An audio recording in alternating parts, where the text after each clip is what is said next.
right. Welcome back, everyone. A little Matthew McConaughey there for a minute. Welcome back to Interventions and Detentions. I'm Brad, your host, and today's episode actually comes from something I saw on a social media post here recently, and I thought this could be an interesting topic to talk about. It was actually a question I saw on an educational space online, and it was a simple question, but one that opened up a pretty big door. Is peer mediation effective in a 6 through 8 middle school setting? And I was a middle school principal for 3 short years. I really enjoyed it. Kind of took me out of my comfort zone a little bit, coming from an elementary background, but I did enjoy those 3 years in middle school. And we never really dove into peer mediation a lot. It was a topic we kind of touched on a little bit. So I'm not an expert. I'm going to put that out right now. Not an expert. But doing a little research, a little digging, I thought I could probably talk about this and, give you my 2 cents, I guess. So what we're going to talk about today is peer mediation in a middle school. What works, what doesn't, and what schools get wrong sometimes. As soon as I read that post and thought about it, I thought, this isn't just a yes or no question. Does peer mediation, is it effective in 6 through 8 middle school settings? It's not a yes or no question. It's a leadership, systems, and student development question because peer mediation has been oversold, in my opinion, over the last, probably 10 years, undersupported, misunderstood, and sometimes used as a shortcut instead of a strategy. So today, I want to walk through this in a very real way. Let's talk about what peer mediation actually works for, what it does not work for, why it often falls or fails in high needs Title I middle schools, and finally, how to implement it without setting kids, or better yet, your staff, up for failure. It's not a theory. This is what is lived in middle school reality. And again, not an expert, just going to talk about it. So why schools keep coming back to peer mediation? Let's start here. Why does it keep resurfacing? Because, in my opinion, on paper, it sounds and looks perfect. It seems like a great strategy, a great idea. It builds student leadership, is supposed to, lessen referrals, which saves admin time, and it has kids solving their own problems. It puts SEL into action and incorporates that. And listen, none of these things is wrong. None of them are wrong. The issue is when we expect peer mediation to fix adult problems. Let me repeat that again. The issue is when we expect peer mediation to fix the adult problems. We roll it out because, sometimes our discipline numbers are getting higher. Admin teams are stretched thin, staff are burned out, conflict feels constant. So we think, what if students could just maybe handle this for once? And it's not a bad concept. Like I said, it's an interesting thought, interesting idea, and there's some good and bad things about it. But here's the first leadership truth of this episode and this topic. Peer mediation is not a discipline strategy. It can't be. It's a skill building strategy. When it really comes down to it, the purpose of peer mediation is to build skills in kids. And when schools confuse those two things, being, the difference between a discipline strategy and a skill building strategy, if we confuse those two things and we don't recognize that, the program is going to collapse and fail. It really, truly is. So what peer mediation what does it work for? All right, let's talk about where it really starts to shine, okay? In, a typical 6 through 8 middle school setting, peer mediation works best when the conflict is mutual, the power is relatively balanced between the two individuals, and both students are willing, even at the slightest, to resolve it. They've got to be willing to kind of take that step into that arena of working together to solve and resolve problems and conflict. For example, here's some ideas or topics that may be worthy of using peer mediation. Friendship fallouts, which think about middle school, especially, I'm not going to pick on girls, but I'm going to call it girl drama for a little bit. You always have, 1 week we're friends, 1 week we're not. Drama this, drama that. So friendship fallouts is a good example of where this could work. The she said, he said situations that always are a middle school thing, hurt feelings. Man, middle school kids get their feelings hurt so easily. It doesn't take much. Another good area that this could help in. And rumors. What about rumors? They are rampant in a middle school setting. Social media misunderstandings that haven't really escalated to threats. I think when it gets to threats, peer mediation is not the road you want to go down. But if it's just, well, so-and-so posted this and it hurt my feelings and, just misunderstandings, could be a good use of peer mediation. Lastly, ongoing tension that hasn't turned physical. Again, if it hasn't been a threat, a physical threat, or a physical altercation, I think you're okay with some tension between two students going through a peer mediation process. These are the moments where kids, they don't need punishment. And really in middle school, there's a lot of situations where punishment and consequences are not the answer to the problem and how to, again, resolve the issue. There's situations where there's a need for structure, a need for language and conversation, and a need for time to help things get resolved. Middle school students are terrible at listening without interrupting. They're always in your face. They want your constant attention. They don't have a very long listening span. It's very short, actually. They are terrible at explaining their feelings without attacking or feeling attacked, for that matter. And they're not extremely good at understanding impact versus intent. All right. Peer mediation gives them some things, though, through this process. It gives them a script, because you don't just set them down and say, okay, work it out. There's something that they have to follow. There's some guidelines and scripting. It gives them a pause, a time to kind of think about, what they're going to say, what they've just heard. And it gives them a neutral space. You're not on one person's turf or the other. And that really helps in that process. It gives them a little bit of ownership. And when it's done well, the success rate for those cases is actually pretty high. But, and this matters, those successes only happen when we are disciplined about what we send to mediation. Again, you've got to be very thoughtful in that process and very selective in the process of when to use this strategy of peer mediation and when not to use it. All right, so we talked about what it works for. Let's talk about what peer mediation does not work for and why this matters. All right, this is where schools get into trouble sometimes when they try this strategy. Peer mediation does not work for bullying. It does not work for harassment. It does not work for repeated targeting, which circles back to bullying. Part of the definition of being a bullying situation is repeated and targeted. It does not work for physical aggression or altercations. It doesn't work for threats. It doesn't work for situations involving fear, coercion, or retaliation. It doesn't work for trauma-based reactions. Okay, those are all pretty severe and major occurrences that two students are not going to be able to work through together on their own, even with a mediator. You're going to need some bigger strategies than peer mediation. And probably some more grown-up help as well. Why? Because mediation assumes an equal voice and safety. And I think that's really important to focus on. Mediation assumes there's an equal voice and it's a safe zone. And in these situations, there's not really that balance there. When we send a bullied student to talk it out with their bully, what are we really saying?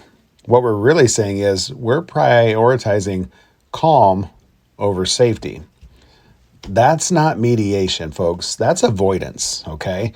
And in high needs, again, I'll call them Title I schools, where trauma is high, instability is high, and power dynamics are real, this line in the sand matters even more. One of the most important lessons for staff is this, in my opinion. Not every conflict is a disagreement. Some are harm. Okay, not harmful, but some are harm. And harm actually requires adult responsibility and adult intervention. Now, one thing I do want to talk about and maybe compare for just a moment is a program called Sources of Strength versus what we're talking about today, peer mediation, because I think some people think they're one and the same. And I want to clear up that confusion for a minute, because I think even for a while I thought Sources of Strength was peer mediation because, we'll just go into, before I go any further, I want to think about how that comes up often, especially in middle schools. I've heard phrases like, well, we already have Sources of Strength. Isn't that kind of peer mediation?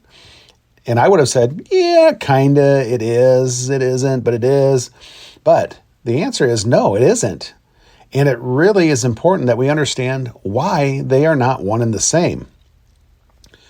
Sources of Strength is an outstanding program. Don't get me wrong. I've seen it used in several schools that I've been in or been acquainted with, let's say. And when it's used the way it was designed, it's a great, great program. But Sources of Strength is not a peer mediation program. It is not. At its core, Sources of Strength is about things like preventing further problems between kids. It's about being mentally health aware and promoting that among your peers. It's about suicide prevention. It's about reducing isolation, students that are feeling alone and isolated. And most importantly, it's about connecting students to trusted adults, because there's a big adult component there too of Sources of Strength. It's not just all about the kids. And that last part matters because Sources of Strength leaders are trained not to solve the problems for the kids. They're trained to say things like, you don't have to handle this alone. That's the move. Peer mediation, on the other hand, is more about that structured conversation, the neutral facilitation, helping two students talk through their disagreement that they're having together and working toward some form of resolution. A different purpose there, different skill sets involved with each one, and different ethical boundaries when you stop and think about it. If you are thinking about it, here's a simple way to think about it. If peer mediation says something like, let's slow this down and talk it through, the adverse of that for Sources of Strength would say, this problem feels bigger than you. Let's get help involved. So schools get into trouble when they blur those roles and those lines between those two strategies and programs. I've seen schools unintentionally put Sources of Strength leaders in situations where they're expected to manage conflict or hold confidentiality or keep an eye on struggling peers. That's not kids' responsibility, folks. That's our responsibility. So let's not blur those lines when it comes to Sources of Strength and peer mediation. That's not what the Sources of Strength program is for. It's not fair to kids when we put them in those kind of situations, especially, again, in our high needs, high risk Title I type middle schools where, that trauma is real and happens more than not. The emotional load of students is heavy and the power dynamics aren't always obvious to see. Sources of Strength intentionally, purposefully avoids these kind of things. It avoids mediation. It avoids confidential conflict resolution. It avoids handling ongoing peer disputes. It's not what it's set up to be. I'm not trying to sell it as this is a bad thing because it doesn't do these things. It's not its purpose. Its purpose is not to mediate. It's not to be confidential in conflict resolution, and it's not supposed to handle ongoing disputes between two kids. Their priority is safety and neutrality. Okay, that's really what it's all. When it boils down to it, it's those two things: safety and being neutral. Now, here's the important part: when it is used correctly, Sources of Strength and peer mediation actually work very well together. Okay. Sources of Strength builds that culture. It normalizes help seeking, which is what we want kids to do. We want them to seek out help.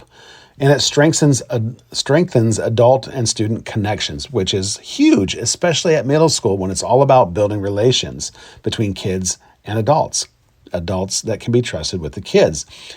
Peer mediation then provides a tool for appropriate conflict. It also teaches communication skills, like let's work and use our words to figure this out. And it helps students practice problem-solving skills. Those are real-world things that are needed, especially at 13, 14, and 15 years old, folks. One of those strategies helps students know when to talk it out. The other helps them know when not to handle it alone. That distinction is leadership work, folks. That is leadership work in the process. Because when adults are clear about their roles and students are safer and programs actually work the way they're supposed to, that's when good things happen. So let's talk about training for a moment. We said if you're doing a program like Sources of Strength, not only do the kids get trained, but the adults get trained. When we're talking peer mediation, there's a big component of training that needs to happen. You can't just say, hey, we're going to start implementing some peer mediation strategies in our school and either Google it or chat GPT and give you a guideline on how to do it. You need somebody who knows what they're doing, who has led this strategy and this initiative before with success, and lean on them to make this happen, because this is where most programs fall apart, in my opinion. If your peer mediator training is one afternoon or a slideshow or, like I said, a Google chat GPT search or a certificate and a pizza party, I'm going to guess you don't really have a program, or at least you might think you have a program, but you don't. Really what you have, in my opinion, is a social media photo op, it sounds like. Effective peer mediation training really goes a lot deeper than that. It includes things like how to listen actively, practicing active listening. It will train you on how to use neutral language, okay? It will train you on managing emotional escalation. It will train you on what confidentiality is and why it's important. It'll show you that knowing when to stop a mediation, and that's important, knowing when to stop a mediation. It will show you role-playing strategies with real middle school scenarios. And it will talk about practicing silence, which is hard for the adults, let alone the kids. But you think about middle school kids and adults trying to be helpful with middle school kids, being silent is a hard thing to do. And here's the big one. Peer mediators must be trained to recognize when mediation is not appropriate. Like we talked about before, you got to know what it works for and what it doesn't work for. This is a safety skill again, okay? The training has to be ongoing. There has to be that initial training, maybe some mid-year refreshers. You got to debrief after mediations to see what you could do better next time and what you better not do next time. And it requires adult coaching, working together. Like, I'm going to help you figure out how to do this better next time. And this is not the set it and forget it list. That's going to be ongoing, all right? There's so many things that can be done to help a program like peer mediation be successful without being a safety risk for you and your kids. Student buy-in is going to be probably the most critical piece in something like this, either working or not working. Will kids either believe in it or will they just roll their eyes? So let's talk about buy-in for a moment. Middle schoolers have an incredible radar for things like fake leadership, adults with agendas, programs that exist to make our lives, the adult lives, easier. So if a student thinks peer mediation is just the admin trying to avoid dealing with the stuff, we talk about the stuff a lot on this program, they'll sabotage it passively or actively. I mean, you may know it, you may not know it, but they'll figure it out and they will crush it to the ground. They'll sabotage it. Buy-in happens when mediators are respected peers, okay? The role is framed as leadership, not enforcement of rules or punishment or consequences. It Buy-in happens when students see real positive outcomes, not necessarily agreed on outcomes, but positive outcomes for the individuals. Buy-in happens when the program has visibility and credibility. All right, two very important things. I think one mistake that schools make sometimes when they try to implement a program like peer mediation is that they only select the perfect kids, the good kids, the popular kids, things like that. You need to get away from that notion right off the bat. You need to look at different social groups, okay, different personalities, because think about students that are having conflict. They're going to come from different social groups. They're going to come from different personality areas. And, you need to look at students who understand conflict because they've lived it. All right. How important is that?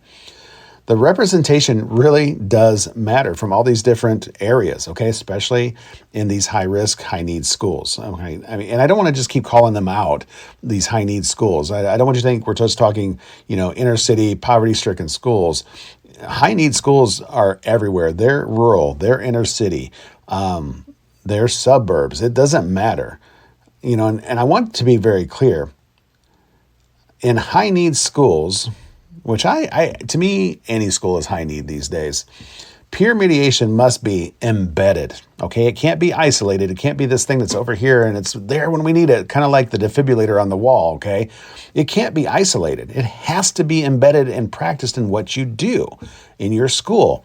And it has to be supported, again, not just symbolic, like a poster hanging up on the wall with your procedures or your rules or your life skills. It's got to be supported. It's got to be talked about. It's got to be promoted. It's got to be part of your culture. All right. So that means you've got to have clear referral guidelines for one thing. You've got to have adults that can review every peer mediation case that comes to the table. You've got to have alignment with social emotional learning, PBIS, restorative practices. All that has to come in line together when you're using something like peer mediation. It's like one package with a nice pretty bow on top. You've got to have data to track, even if it's just something simple, to let you know, is this working? Is it not working? What are the results that we're seeing and getting? And you've got to have regular adult-student check-ins. And I think adult-student check-ins is such an important tool that schools don't rely on enough. No matter if it's middle school, primary school, elementary school, high school, check-ins, check-outs are such an easy, free strategy for schools to take advantage of. And again, it comes back to building those relationships and peer trusted relationships with students and adults. That's important, and kids thrive on that. And when you match up people to the right kids to the right adults, amazing, amazing things can happen. So we've got to make sure that we have those regular scheduled adult check-ins with these peer mediation situations to see how's it going? Is it truly still resolved? Is there a conflict bubbling back up to the top again? What's happening here? Most importantly, and what we have to really think about is that peer mediation cannot replace relationships. If students don't trust adults, they're not going to trust the system or the program. And peer mediation works best when adults show up, those boundaries that we set are clear and understandable and attainable, and that safety is the priority. All right. Again, we said this is a safety strategy more than anything else. It's a supplement, again, not a solution. It's a strategy that we can implement and have in our toolbox. All right. So let's reflect for a minute why this matters beyond just the simple notion of conflict. Here's the part that we don't talk about enough, and that is peer mediation isn't really about stopping the conflict. All right, there's going to be conflict. We get one extinguished, let's say, or put out, one fire put out, and two more are going to fire up. Right?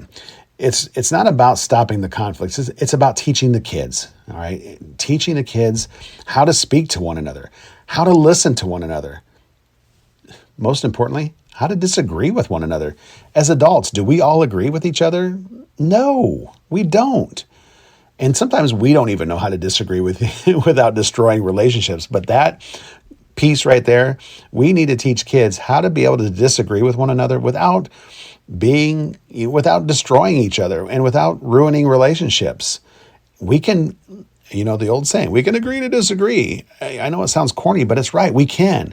And we have to respect each other's opinions and disagreements to be able to do that and not destroy the friendships and relationships that we have. It's okay. Middle school is where kids start to make some big decisions and draw some lines in the sands. Whether or not conflict equals danger, whether adults can be trusted. You think about that for a minute. That is where it all comes down to it at middle school age. Are they going to trust the adults in their lives or not? And they're going to decide whether their voice is being heard and if it matters. And what better way to do that with peer mediation? When it's done right, again, peer mediation teaches I can be heard without being loud. Okay? I can be heard without being loud. And I can be upset without being unsafe. Big one right there. It's not just a school skill. It is a life skill, folks. It is a life skill. So I really do feel like this peer mediation could go a long way in a middle school situation when it is done correctly and when it is implemented with some training.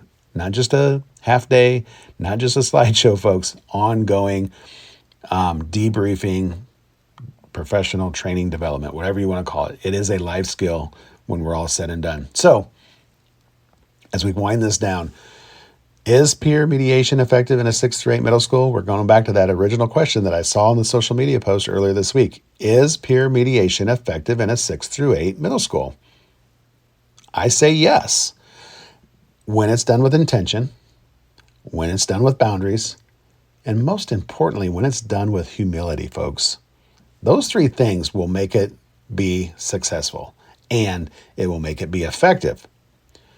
It is not effective if it's used as a shortcut, if it replaces the adult responsibility in this situation, and it won't work when safety takes a back seat to optics, okay? As leaders, our job isn't to eliminate conflict. Like I said, there's going to be conflict. We will never be able to get rid of it from a school ever. Whether it's kids, whether it's adults, parents, whatever. We're gonna have conflict to deal with, especially our kids. And our job is to help them learn how to deal with conflict. It's to teach students how to navigate it without harm. Remember that word we talked about earlier? Not harmful, without harm. I'm going to leave you with that. Let's learn how to teach students how to navigate conflict without harm. A lot to chew on this week. This is kind of a deep issue for interventions and detentions, but I want to thank you for joining me today and every day. It's always a joy to share some thoughts and some conversation with all of you out there in podcast land. So keep tuning in each week. Again, I love it when you drop by. Share some thoughts on social media. Please, folks, share my page and my podcast with your friends. Have them tune in. Go back and listen to season 1 episodes. Remember, we talked about this last week in our year in review. We've grown a lot. This whole podcast has come a long way since episode 1, season 1, and even the teaser before episode 1. Whew, rough, but it was fun. And fast forward to a year and a month later, and here we are. This is season 2, episode 18. We're hitting close to 20 here soon. We've got some more fun guests lined up here in the next few weeks. So stay tuned. Keep tuning in. This is Interventions and Detentions. I'm Brad. Thanks for listening. And as always, this is where the real learning begins. See you next time.